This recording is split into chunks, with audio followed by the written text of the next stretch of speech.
Slightly more than half of students at Ohio State University take advantage of federal student loans to pay for their education. But unless action is taken before July, they may find themselves paying much higher interest rates on that debt. If congressional action is not taken by July 1st, student loan interest rates will double to 6.8% for anyone receiving Stafford loans. We've done some analysis, and our average students, 57% of our students graduate with a federal loan. And for those students, the average debt is $20,000.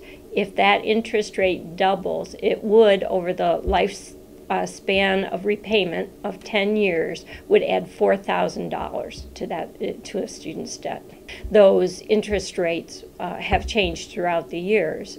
And what happened was, when we last did that piece of legislation, 6.8% did not seem like an unreasonable interest rate. But if you look at where we are now economically, it's really an extremely high interest rate. According to a recent study, that half of young college graduates are either jobless or underemployed in positions that don't fully use their skills and knowledge. That's why, if Congress doesn't act, this is a direct punch in the gut to thousands of those college students that really have counted on a low interest rate. While lawmakers agree that student interest rates should remain low, they disagree on how to raise enough money to keep them at their current 3.4%.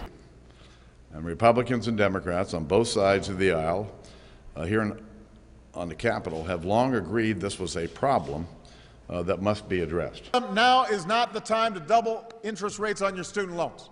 Now is the time to double down on smart investments to build a strong and secure middle class. Now is the time to double down on building an America that lasts.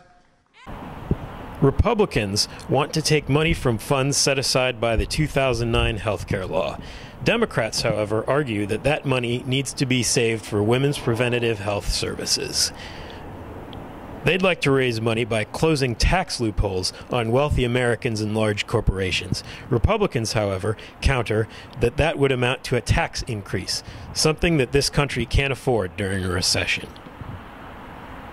I think it increases our monthly payment from around the minimum monthly payment on a $20,000 loan from less than $200 to closer to $300 a month. So anytime a student you have to budget that in, it definitely makes it more difficult to pay back.